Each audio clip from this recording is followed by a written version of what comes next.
The following is a presentation of Pod Media Works.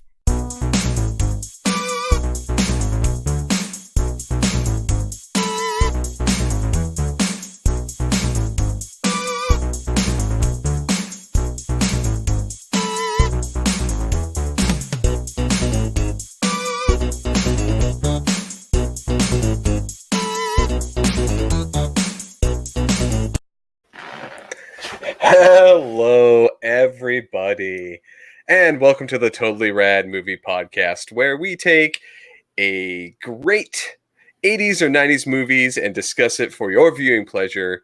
I am Scott. Hey, it's Larry. And we have a very special episode planned here, because this is our viewer-picked movie episode. Like, this is the first one. We said we were going to do this fairly often with these sort of movies, is have somebody come out and, you know, our audience kind of pick which potentially bad or good movie that we get to watch. And this one, I will say, is I was kind of happy with the results. We had classic movie from 1988, right? Beetlejuice. Yeah, so we left this one up to the listeners from my Twitter poll that I threw up, and you guys wanted to hear us talk about Beetlejuice, so we're going to talk about Beetlejuice. I'm excited. I don't know about Scott, but I couldn't tell you the last time I watched this movie. I remember it, but like it's been forever. Yes. So I was when this one got picked, I was trying to think about the last time I watched it, and I remember I don't know the exact time frame, but it was within like about 3 years or so, because I was on a plane and it had one of those where you could watch movies, but you had to pay for all the new ones. And when I went on there, one of the first ones that popped up for the freebies was Beetlejuice. I was like, I have not seen that in ages. I'm going to watch that. So, I mean, I've seen it. It was probably, like I said, within 3 years ago, but it has not been recent. It's fairly recent in the grand scheme of things, because I swear I saw this in the theaters. I don't really remember, but I'm pretty sure I saw it in the theaters. Like, Beetlejuice was a big deal. I would have been like 7 or 8, 6 or 7, I guess. 88, you said? Yeah. So 88. So I think we'll say 7. Like, but I remember parts of this movie, and I really don't think I've seen it since it first came out. Ooh, so kind of but that's impressive, because at least I've seen it. Because most of the other movies, except for Masters of the Universe, like we're on episode 6. Yeah, that's all of them you haven't seen. Yeah, there's only one that I've seen so far, so it's very impressive that I've actually seen this movie. Yeah, well, at least I'm impressed. Right. So, kind of going into a little bit about it though, like, yeah, give me a history lesson, Scott. So, what did you learn? So we'll go into this. I guess like there is not, I won't say rocky, but this is one of those movies when you always go through and you read up like on things that happen. Like, this is one of those movies where there was like tons of different directors pegged to like direct it.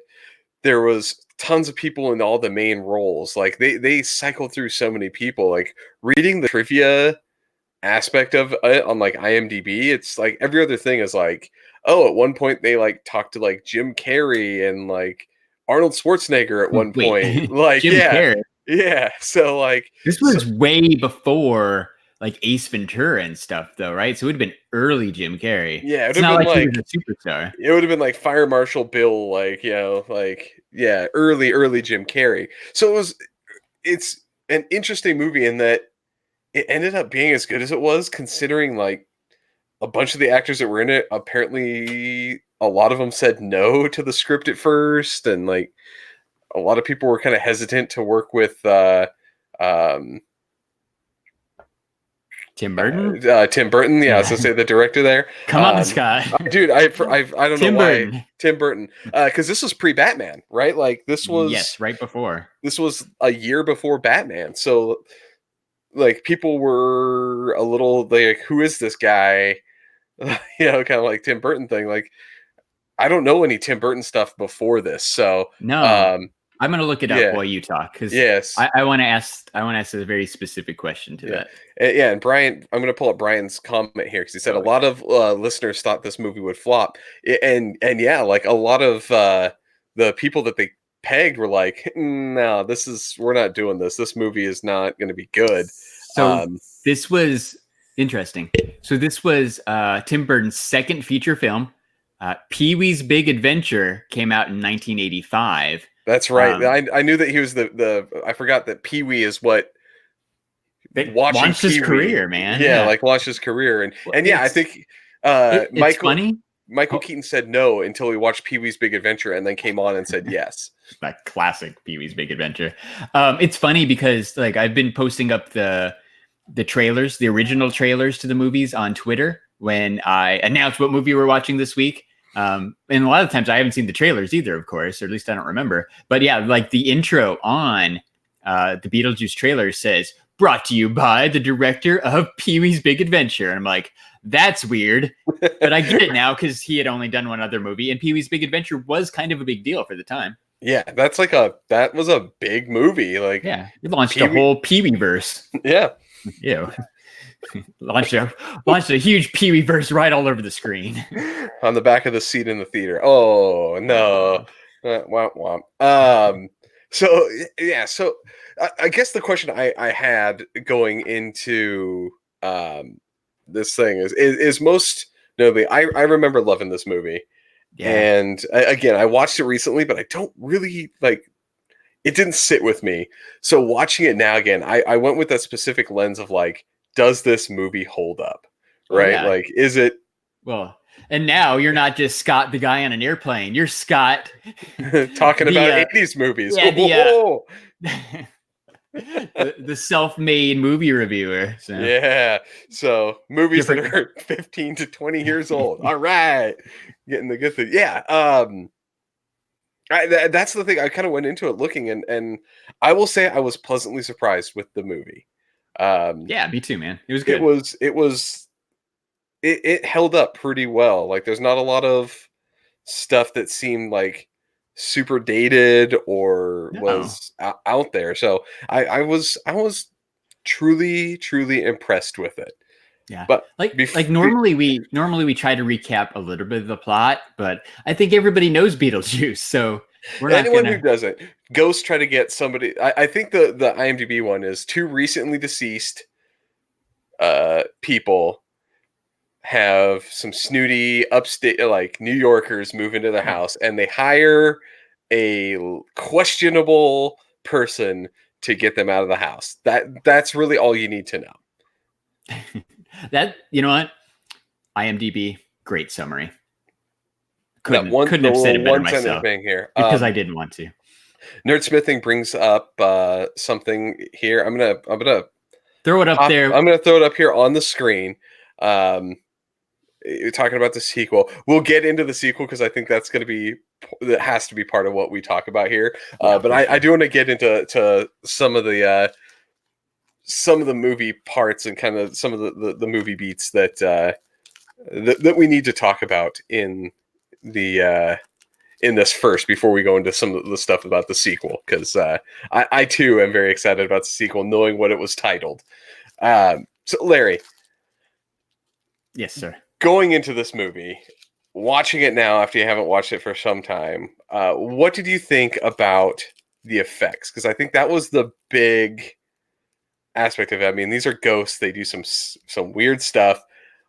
The question I have is the effects. What were your thoughts? Yeah, so you think 80s movie, right? Like we've come a long way with special effects since 1988. But yeah, and a lot of the claymation stuff and things that Tim Burton worked on, yeah, they're a little bit cheesy, but for whatever reason, it totally works in this movie. Even for we're 2019. God, that's 30 years ago, 31 years ago. Right, we're 30 years down the road. And I honestly, there were a few things that were a little bit questionable, but for the most part, all the effects they did, with the ghost and the makeup and all that, I thought it held up pretty well. And like even like the stuff that's a little bit cheesy or a little bit bad, like it fits with this movie, and it's like doesn't distract you from the story or anything. Like it still works. Yeah, like, and that was the thing that kind of got me. Like, there's some very obvious kind of claymation, or one of the scenes when they're doing like the dance, the thing. You can clearly tell that they couldn't figure out how to get the stuff to fly up onto them, so they just recorded somebody dropping their hand and then reverse the footage. Like, you could tell that there's some they did some trickery, right, to get this to look right and to kind of work. But I honestly, I don't care, like, no, like I said, it still feels okay. Yeah. Which is weird. Like, I'm really, really surprised how well it fits. So I think, it kind of had we'll go this way. It kind of had a B movie plot. And I think having the B movie effects kind of helped it in that regard. Yeah. I mean, it was pretty creative. Like a lot of the backgrounds, a lot of the sets for the house, they're really cool. And I don't know what it is, like the little model city, like when they go down into that, like the fake grass. I distinctly remember like the fake grass and stuff when they're digging them out of the grave. All like the details they put into that stuff. Well, maybe it's a little bit simple, but it was really cool too and unique. I've never, like, some of that stuff, I've never seen anybody try to recreate fake grass like that. Right? It was unique and memorable, but it still looks really good. So, I actually really like the when they go down into the model, I guess, and make it, like the kind of small thing, and you kind of see that Honey, I Shrunk the Kids style, like, oh, you see it in little, and now it gets all big, and they go through a couple of different parts of the little mini model. I thought that was kind of a cool touch. Yeah. And so let's go into characters, because we got some oddballs. The entire movie is awkward. That's what makes the movie, man. It's everyone's a fun character. Yeah. Who do we got? We got Tim Burton. Not Tim Burton. We got oh God. I'm gonna save Beetlejuice's name. Michael Keaton. Michael Keaton. We gotta talk about Beetlejuice last. All right. Because he's the best one here. But we got Alec Baldwin playing Adam and Gina Davis playing Barbara, the two recently deceased people. The couple that is House That Owns. So I like the two of them, and I think they're all right. But I think to me, honestly, they're kind of the weakest characters of the thing. Like, they change their mind willy-nilly. Like, the guy's like, oh, I can't read this, it reads like a stereo, so he stops reading the book. Like, you think if you figure out you're dead, you read your goddamn handbook. That was just a very 80s joke, right? Like, everybody is electronics, I don't know how to set the clock on my VCR. Like, that was just a very 80s joke. So they have that, and like in the movie they're trying to get these people out of the house, and then they meet Lydia one time, and then they're like, oh, okay, I guess we'll work out a deal to let them stay. Yeah, I like her, but you don't like the rest of her family. Like, they're very like, I don't know. I call them wet sponge characters. There's nothing really that reademing about them. Just a little soggy. A little soggy. They were all right. I like Alec Baldwin. He was fine. I don't know. Like, Gina Davis doesn't really do anything for me, but whatever. Yeah. At the time, like, they were probably both a bigger deal than they are now. So all I know about Gina Davis is she was in A League of Their Own. Yeah, that is true. She was in that movie. Was she in anything else that you can think of off the top of your head without Googling? Wasn't she in Velma Louise? Yeah. So she was a big deal late 80s. Yeah. Early 90s. Big. Yeah. So pretty decent deal. So we got them. Now we also have Catherine O'Hara as Delia and Jeffrey Jones, who is the epitome of like 80s dad, playing Charles, who are the people who move into the house, the mom and dad. Yeah, we got to talk about that, man. So first off, Jeffrey Jones is the shit. I love him in everything he does. He's the first thing I think of is the principal in Ferris Bueller's Day Off. Yes, like that's who he is. So great character actor. shows up again in, well, I don't know which one came first, but like he's in Beetlejuice and Ferris Bueller, like two awesome 80s movies. Yeah, exactly. So they have this whole setup, and then Catherine O'Hara is just utterly she's amazing too, man. in everything that she does. So, what's the first thing you think of when you think of her? Actually, it's this movie. To be fair, yeah, like this one, not Home Alone. Well, there's Home Alone, but this is the one I always catch. Or there's this one where they're some of the, like A Mighty Wind, some of the later like Best in Show, that sort of stuff. She was in something else big that I didn't catch. I'll see if I can find it real quick. But yeah, I mean, she's awesome, right? She's the mom in Home Alone. Yeah, she's amazing. So I mean, they had some good cast that came in. Oh yeah, for sure. And Delia, the character, I love it. There's some little quirks that she has. Like she doesn't do anything normal. So in one scene, Charles has a sweater, and then in the next scene, she's wearing the sweater as like pants. Yeah. Like totally normal. Right. She's like this whole like I got to be the artist and like the fashion person and like this awkward thing. Catherine O'Hara is right. She's the mom in Beetlejuice. She's the mom in Home Alone. She's also the mom in one of my favorite all-time movies, Orange County, starring Colin Hanks. That is right. I totally forgot that till I looked her up because I'm like, that's the mom. Fire. That's the mom from Home Alone, right? So I had to verify. And as I'm scrolling through IMDb, I see Orange County. I'm like, oh yeah, God, I love Orange County. So I'm going to pull this up here. He said, Rob Molina said Cutthroat Island. We don't talk about Cutthroat Island. I feel like we're up to the main characters. We are up to the main character. So we got Winona Ryder as Lydia. Yes. Awesome. She did a really great job playing the character, kind of the true angsty teen. Yeah, super cute, super awesome. Like Winona Ryder is amazing. No, one of my favorite characters. I'm just going to touch on him here just a little bit because he's one of my favorite characters. Touch on him. Glenn Shaddix, who played Otho. Yeah, I love Otho in this movie. Like, he's everything awesome. About like he just knows everything, and like he's goofy and like that. You just said his name, but I missed it. What's the actor's name? Glenn Shaddix. Glenn. Yeah, like that dude's. It was perfect for this role. Like he just killed it. Like when he's walking around the house with the spray paint, like changing this. Yeah. Like I love everything about like he's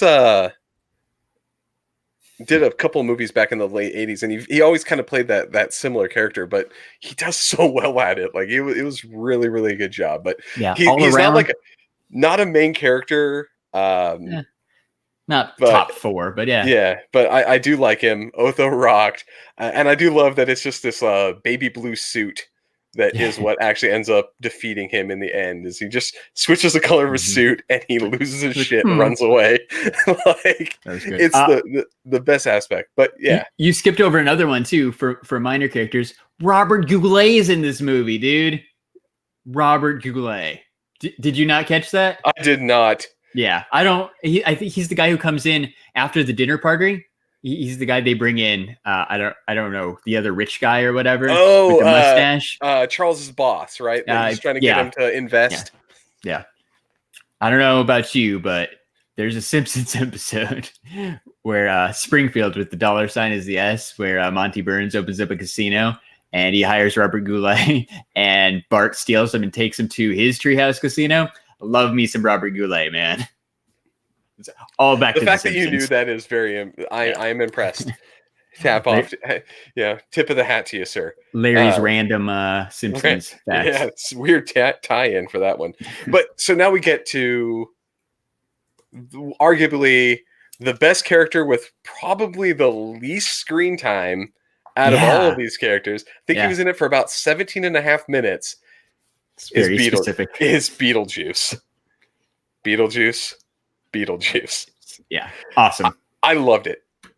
Me too. Like you said, he wasn't in it as much as I remembered, but like when he is in it, he makes every scene count, and it's hilarious. And clearly those are the most memorable moments from the film. So, but yeah, even though he's the title character, he's not in it that much. Yeah. I kind of like how they keep him as like a slow build. You really don't know what's going on. Everyone says like warns everybody about him, and he kind of just shows up at the end. And at the end, just when they let him loose, he's like, all right, I'm going fucking nuts. Like I love that that kind of slow build for it. That was one of the kind of the better aspects of it. I think was having a different person in Beetlejuice. I think would make this movie less for me. Like, I don't know. I can't even another imagine person. it, dude. Yeah, it hurts my head. It's not worth it. It's Michael Keaton, dude. King of the late 80s. Yeah, he has to keep playing Beetlejuice. Like, it was just him because of Yeah. Oh yeah, no, they're like, yeah, like we could talk about it. If there was a reboot or a Beetlejuice 2, they got to make it while Michael Keaton's still alive, man. Because I don't. It wouldn't be the same with somebody else. And he's got a resurgence, so it's time to do it now while he's still kind of at the peak. But I mean, the guy who ended up next playing Batman played Beetlejuice, like this wacky semi-evil character that is kind of just like a off-the-wall personality. I like the fact that a lot of that was apparently ad-libbed by him when he was talking about between him and like a lot of the stuff between him and Alec Baldwin was all like they didn't really have like a full script. He just kind of did a whole bunch of stuff and they rolled with it and was like, yeah, just go, have fun. Yeah, for this type of movie, that totally works. Yeah. And it makes it more natural and more original and more fun. So. Like his rant about living through the Black Plague and seeing The Exorcist, and it gets funnier every time I see it. Like just all that stuff. Super mega fan Brian Rainey brings up Beetlejuice wasn't in the movie that much because they built him a strip club. Dante's Inferno, baby. Like, that whole thing was hilarious too. It's pretty good. We talked about it on the STS Guys last week. There's a Funko Pop Town of Dante's Inferno now. So yes, exactly. It's pretty cool. Speaking of Funko Pops, is it time? If you like Funko Pops, Scott, I got it. It's coming up here. Wait, everybody, we got something special planned for you because of this movie. It's our first fan picked movie for us to reach, so we got to do something special, right? We're still part of the STS Guys. We do some fun stuff all the time. Check it. Boop. Bam. So we are doing our first ever Totally Rad Movie Podcast giveaway, and in typical STS Guys style, it's a Funko Pop, because what else am I going to give away? Because I love Funko. So there's a link in the description if you're watching this on YouTube. I'll paste it in the chat too. I think I've got it ready to paste. Here. Or check us out on Twitter. Boom. Or there we go. It should have popped through. On well done. Both well sides. Done, Scott. So yeah, there's the link. It's just like all the other STS Guys giveaways. You do a couple actions, you earn some entries. Super easy, super awesome. And someone's going to win this Beetlejuice glow in the dark, like taxi driver Funko Pop, which is a Go Calendars exclusive. Check out that awesome sticker. We know Jeremy from the STS Guys loves the random stickers. This is about as random and awesome as it gets. So really cool pop. Ed and I were talking in the chat a couple minutes ago too. Like he missed it when it first came out. I missed it when it first came out. Andy Nerdsmithing apparently just picked it up at Funko HQ. But it's a really, really cool pop by itself. But this one glows in the dark. I'm a sucker for glow in the dark pops. So click that link that Scott put up there. Super easy. Like you follow us on Instagram, which you're probably already doing. You follow us on Twitter, which you're probably already doing. And it's going to be open for 2 weeks. So today is Wednesday the 30th. It'll close in 2 weeks on Wednesday. And then we will go ahead and pick a winner. And someone's going to win this awesome Beetlejuice Funko Pop. Boom. Yeah, so we can't let it go without giving some stuff away. Yeah. So man. Right, we have to. So let's kind of shift here because I want to go into Ed has been talking about it here a little bit. There was a planned sequel for this movie. It did so well in theaters when people didn't think it was, and it like merchandised out the ass, right? Yeah. With toys. They did it with toys. So, those action figure line are awesome. The cartoon. The 90s There's cartoon. a Saturday morning cartoon that they made for this thing. Like I think there was just merch like crazy. Like they licensed the hell out of it. It's one of probably the most successful like cult classic movies that doesn't have a sequel. Right. Yeah. So it's coming. It was planned. and it was Beetlejuice Goes Hawaiian. And apparently they had I've Michael never even heard about this, dude. Yeah, Tell me Michael. more. So there's not a whole lot of story details out there quite yet, other than the fact that it was obviously going to be like a Hawaiian vacation. Winona Ryder and Michael Keaton had signed on to do it, but Tim Burton had went off to do the Batman films and was like, "No, I'm not going to do it," and it just kind of fell through. They've continually kept trying to bring it back, so every few years it recycles again and comes back. So it's, I think I would love to see it if they could get Michael Keaton back, but Yeah, I really don't think this needs a true sequel. Like I'm kind of torn on it. Like I'd love to see it because I love the character, but I don't think I really need that sequel. I bet they would come up with something different. Yeah, like it's clever. But if they do it right, like it might be okay. Like I think that if they were going to make a Beetlejuice 2, they would do it right and it would be good. So I don't care if they're in Hawaii, if they're in Italy, if they're in New York, like it's probably going to be a good movie. Well, I mean, it would be kind of cool now because you could have Winona Ryder have her own kids and have him try to do the. Could one of her kids be one of the kids from Stranger Things? It's too. See, they're too young still. Like it has to be a little bit older because I would go on. Those kids are like 14 now. Yeah, but well, he does try to like. She's like what 15, 16 in the movie, right? Like, probably, yeah. I think is Lydia's age. It's never said, but I think it's pretty close. She's in high school. He does try to marry her, so there's that. A little creepy. A little creepy. There's a little bit of a child married child marriage. He's looking up girls' skirts and stuff. He's clearly not an upstanding gentleman. Yeah, he kind of has a thing for Gina Davis. Who doesn't? But no. So okay. So maybe it's just Gina Davis's like frumpy dress that she's in the whole movie, but well, she can't change out of her. I thing. get it. Right.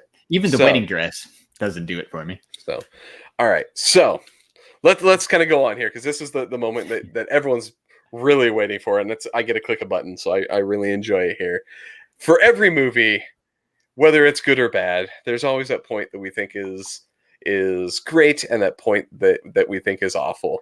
We call the point that's great the totally rad movie moment. Like totally rad. I really hope I hit the right one. I have my sound off. Okay, yeah. They look the same in my thing, so I have to guess. So we have the totally rad movie moment. Larry, I always make you start. What was your totally rad movie moment? So this one's easy. It is probably the most, I don't know, there's so many iconic moments. I'm going to say it's the most iconic movie of it's the most iconic moment in Beetlejuice, right? The most iconic scene. It's the dinner party where the guests come over. Rock your body on time. Okay. Yes. Yeah. Or no, right? That's the end. No, that's the end. It's the banana. Deo. Yeah, Deo. Which apparently the official name, because I just Googled it, it's the Banana Boat song. The Banana Boat song, which I had no idea, by the late great Harry Belafonte.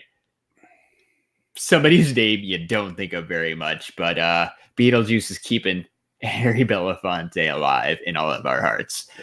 There's like, not one, but two Harry Belafonte songs. Exactly. Like I was blown away when I Googled that because I'm like, who even sings this song? And like Harry Belafonte, I'm like, I know that name. I don't know much about him, but I know that name. I believe there's a third one because I think there is.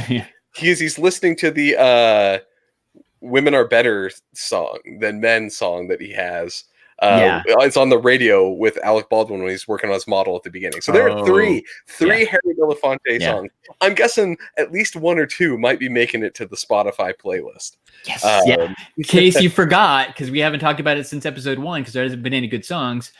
I will be adding, like Scott said, I think I'll add the 2 main songs to the Totally Rad Movie playlist, which is available on Spotify. If you don't have the link, I'm pretty sure you can just type in Totally Rad Movie playlist on Spotify and it'll come up. But I'll tweet it out later this week so you can listen to our Totally Rad Movie playlist. Yeah, why not? I'm so excited that I get to add songs to it. No, but honestly, that's the thing that like your movie moment is great. Awesome. Right. So hold on. I didn't get to talk about it very much. So that's when, like I said, I remember seeing this as a kid. That's one of the things that stands out to me is that stupid banana boat song. And they're all dancing and yeah. It's so pulls up well done. the ice bucket and he starts pounding on the ice. Like it's well acted where the people are like doing the moves but still have the confused face. Yes. Like they did the words right out of my mouth. They all do a really good job of acting like they don't know what's going on. Yeah. While this but is they're happening. Still going with it. Like it's so perfect and it's so iconic. Like I said, I remember, dude, this song was like hugely popular. Like kids at school would sing it. Like you're riding the bus to school. Like the entire place would just break out and start singing it because the words are so simple. Yeah. Like the Beetlejuice put Harry Belafonte on the map in like second graders. Like it's crazy. So I guarantee right now, if I go to like a bar full of people our age and I yell at the top of my lungs, "Deo," people are gonna say I'm gonna get the echo back. Yeah, at least one person's gonna echo back, and that's the coolest person in the bar. Exactly. But like I'm pretty sure like everyone knows that song, and it's because almost everyone saw Beetlejuice at some point. Yeah, which is awesome. So cool. It 100% is the thing. Like if you ask anybody what they remember about Beetlejuice, it's the banana boat song dinner party scene. 100%. Yep. So that was mine. What is your totally rad moment, dude? That is kind of a great one. And if you didn't say it, that was going to be mine. I had a feeling I might be stealing yours this time. So thank God I went first. So you went first to go through. So mine is nothing that really comes up. There is... It's kind of a dark moment, but Otho makes a comment at some point where he says that people who commit suicide are basically forced to be civil servants in hell. Yeah. Basically, as he comes up, right? He makes this little comment of like about that. When they go into the afterlife, if you notice, every person in there has some form of scar. Like the receptionist is the Miss Argentina. She slit her wrist. The dude that says like, "Oh, like you're ready," is like choked. Like he has like a noose around his neck. Like he hung. Like sure. I can't remember their lady that does the their caseworker. Can't remember her, but she has her throat, like she cut her throat. Like it's just kind of this funny callback that you don't notice at the beginning, but when he says it and you go back and you watch it, you're like, oh, that's funny. Like he says that's what happens, and it's like this like weird backroom joke that no one really I didn't catch that at all. Immediately calls out. It's a really cool tie-in, right? Like just with continuity. Like that's really cool. I'm impressed you caught that. Well done. Well done, sir. So that was the thing that I caught and I thought was quite that's awesome.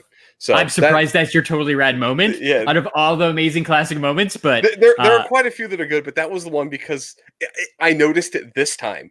Like watching it, I just watched it because to be fair, the girl that slits her wrist, she's like, "Oh, like I've had to work here since my little accident or whatever." And then she kind of throws it, and she throws it, but then he says later, like, "Oh, the civil servant." I went back and watched. I was like, "Holy shit! All these people are like people who committed suicide." Like, it's awesome. Yeah, it's this little interesting thing that like it caught me on this one. There are tons of other moments like. There are more good moments in this movie than there are bad. So there's that. But there are some bad things. Every movie has them. As another YouTube channel says, there is no movie without sin. We call these bad parts our totally bogus moment. Ugh, totally bogus. And Larry, since you went first with the totally rad. Yeah. So I might get some heat from this from the diehard Beetlejuice fans, but my totally bogus moment from Beetlejuice is the sandworms. So we said like everything was pretty cool, right? Like effects wise and all that. And most of it holds up. The one thing that I think doesn't really hold up is the whole sandworms and the outside when like Saturn. Is that what it is? Yeah, that's right. Beetlejuice says Saturn. Yeah, he calls it Saturn. Which that whole Saturn weird. Thing. Maybe it's because that kind of creeped me out as a kid, but watching it again today, I'm like, that's like the one part where I'm like, it's kind of weird.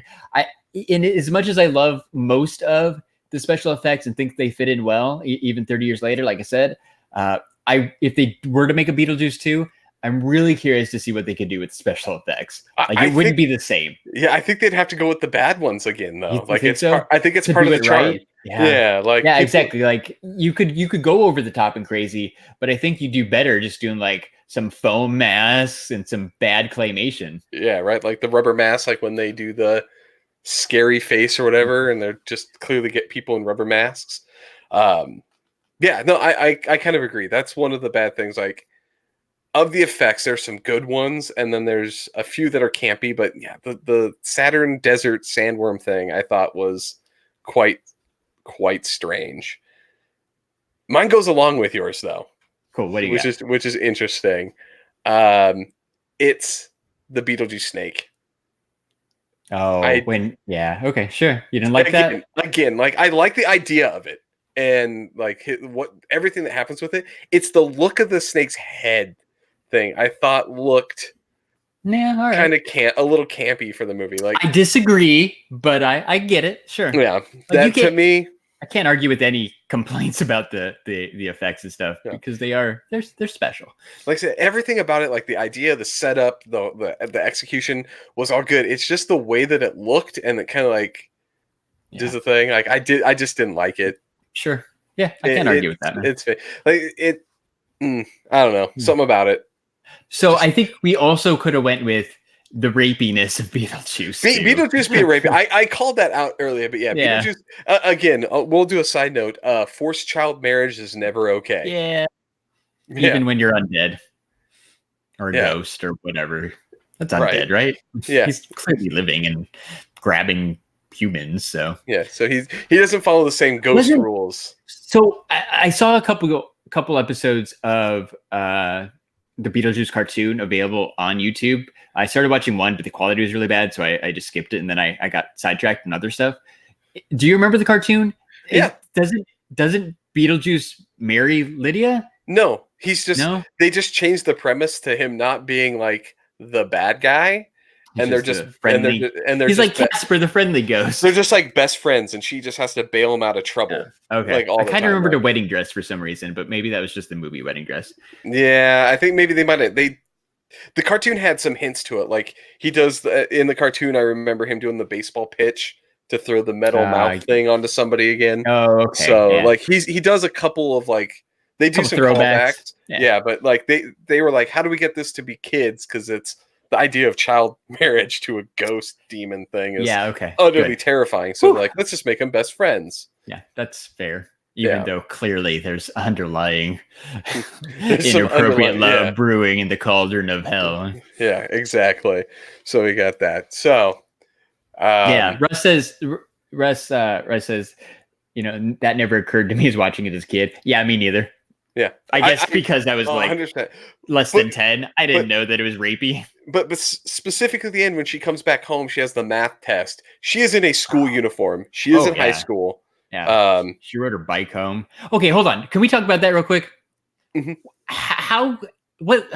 So maybe I was spacing out or something, but like, how did Alec Baldwin and Gina Davis just become like her pseudo parents? You know what? It's not explained. Yeah, it's weird, right? They're just they all became friends. Yeah, it's been like a month or two after the whole ordeal. But the real parents are checked out upstairs doing whatever they want, and they're happily letting the ghost raise their teenage daughter. Well, it's weird. It is weird, but I think Charles at one point says he's reading his book, right, and he hears the Harry Belafonte music. Yes. Down there, and he's like, "Oh, she must have got an A on the test," and then goes back to reading his book. Like he clearly knows what's going on, but I think he's like, "Hey, I get my piece. They get their kid that they never had." Like it's a whole, it's a big thing. Yeah, it's just they became friends. I think it's them showing they became friends, and apparently. But hold on, Alec Baldwin's the one who studied all week for that math test. Yeah, right. They're clearly checked. The real parents are clearly. Oh yeah. Well, I think they were at the first part anyway. So now they Now they just have a replacement parents. They have surrogate ghost. Surrogate. That was the word I want. Yeah. Yeah. So all right. So we got into it. So we always rank these movies, and we're getting into the point where it goes into it. I I've mentioned this several times. I'm probably going to do it every time just to go. We are not ranking this comparative to traditional, like current movies and quality of those. We're ranking this on total entertainment value alone. Is this movie worth going in and watching and going back and revisiting? So with that in mind, Larry, out of the STS Guys traditional 5-star rating, what do you give Beetlejuice? Oh, baby, I'm giving this one a 5. Perfect. Damn! 5 out of 5. I've never given any movie a 5 out of 5. Looking at you, Avengers Endgame. But yeah, this was super enjoyable, super holds up, super fun. The perfect movie to watch the day before Halloween. So thank you guys for voting for it. I'm so glad this won out over a scary movie like Child's Play, because I didn't really want to watch Child's Play. I was kind of hoping we were going to get Pumpkinhead, so I could force you to watch that crap. That sounds awful too, because I've never seen either of those. But I'm with you. I'm giving this one a 5 out of 5. It entertained me as a child. The last time I watched it, it entertained me, and it entertained me today. Yeah, it's like perfect, when I watched it again. Like, it is a movie that still holds up to this day, and you can continue to watch. Like, I will probably still be able to watch this movie when I'm 60, 70 years old, and it will still be good. Like, where do you think you'll be watching it? In the old folks' home where I belong. Oh yeah, that's a given. Like, your daughter's not going to be taking care of you. No, not at all. But I mean, like, are you going to be like dragging out the old Blu-ray player or whatever to be watching your Steelbook? I watched this online. Like, I'm watching it online then too. I'm sure it's still going to be on there. Like Internet 2.0. Yeah. So here's the thing that I go through, because it's legitimately my favorite line in the whole movie, because every movie gets every PG-13 movie back in the day gets one of them back in the day. Yes. Yeah. It's the drop of the whole thing when he's trying to be buddy with Alec Baldwin and Gina Davis, and they reject him, and his words right after goes, grabs his crotch and says, "Nice fucking model." Mm-hmm. I love that movie. Like, right, because you had to do your one F word. You got your one F-bomb, and it is perfectly placed in this movie. Ooh. Yeah, no, absolutely. I noticed that too. I'm like, that seems weird. But you're right. So, it was because they could. Our friend Manny, yeah, you got it, dude. So Manny asks a good question. He says, can anyone explain why Beetlejuice is spelled differently in the movie compared to the cartoon or other places? I have no idea. Do you know? I actually can. Yeah. Oh, thank God. So he is actually named after the star Beetlejuice, and it's spelled with the G, right? Like the Guese. Yeah. That's it, even in the movie, Beetlejuice is spelled Beetlejuice, like the star version. But whoever did the marketing campaign for the movie and Tim Burton were like, no one really knows Beetlejuice as a thing, and they're gonna see that name and they think it's weird. So they wrote the movie as the title Beetlejuice with the Juice, because they thought it was a funny play on like words and as a title for the movie. It's literally just a joke because they spelled his name wrong to get the pronunciation of it right. Yeah, because I get it, because you're right. If you spelled it with the G and you throw that up on some movie posters, it's going to confuse people. People are going to be like, what the hell is Beetlejuice? Yeah, I don't want to see that. Yeah. It's got that Michael Keaton gun. Yeah. Mr. Mom. It's got Mr. Mom. And so the whole idea of it was just like, this is how it's pronounced. We're going to write the movie title as this. It's as simple as that. There's no like big founding thing to it. So that's where it came from. Well done, dude. Bring in the facts. Yeah. And Night Bodega says, thanks, Nate. Well done, Nate. I mean, Scott. Hey. There we go. He caught it. Well done, Manny. Yeah. So, Larry, do you have anything else to say about Beetlejuice? Not specifically. Did you? I don't. I will just leave it with this. I love the movie. Yes, good movie. Thank you for everybody who was in the chat who jumped in to say hi. Thank you everybody who voted in our Twitter poll. And don't forget, if you'd like to win this awesome Beetlejuice Funko Pop, glow in the dark Calendars Go exclusive, super awesome, super rare. So it's a great pop. You need to throw this up on your shelf. It's great for Halloween time or any time of the year. So check our Twitter or the comments on the chat or the notes on YouTube. I'll post up that link everywhere, so you'll be able to find it. It'll be easy. It's open for 2 weeks, and then we'll be announcing the winner in 2 weeks on Wednesday. So thank you guys. Like I said, super easy actions. You follow us on Instagram at Totally Rad Podcast or on Twitter at oh god, I said it wrong. You can follow us on Instagram or Twitter at Totally Rad Pod, and you earn some entries. Subscribe to the STS Guys YouTube channel. You earn some more entries. You subscribe to our podcast on iTunes. You earn some more entries. Easy. So somebody's going to win a super awesome pop. Perfect. So, Larry, you talked about the thing. You talked about some of our sites. Where can you find those? Where can you find us? Oh, I said you're pulling a Nate. You can don't forget. I got it. No, that was not a typo. No, don't forget, subscribe to us subscribe to the STS Guys YouTube channel, because we record the Totally Rad Movie Podcast every other week right here live on YouTube and now on Facebook, also at the main STS Guys page. So super easy, super awesome. But if you want to follow just the Totally Rad Movie Podcast, we have a Twitter and an Instagram, and you can find out exactly what we're up to and what we're going to be watching. Scott, we don't know what we're watching next week. We don't. So this is going to be the thing. We will announce what we're going to be watching next time. I'm trying to find if there's any good Thanksgiving movies. If anybody has suggestions, please send them to the Twitter or to Instagram. Yeah. And not Thanksgiving, because we already watched that 2 years ago. Guys. We did that one already. Yeah, I don't want to sit through that again. So yeah, no. Oh, and if you've enjoyed listening to the Totally Red Movie Podcast on the main STS Guys channel, right? Because Scott and I, we are co-hosts of the STS Guys podcast.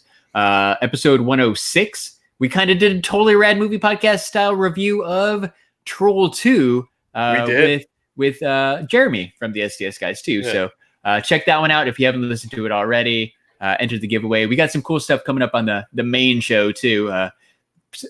Special interview hopefully coming up in about 2 weeks, and we've got a guest lined up for also in 2 weeks. So we got some big things coming up on the STS Guys too. So make sure you're sticking around there, of course. That works.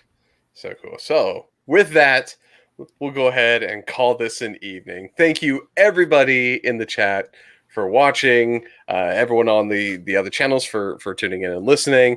Do go check out that. And for the Totally Rad Movie Podcast, I'm Scott. Hey, it's Larry. Bye, everybody. Have a good night.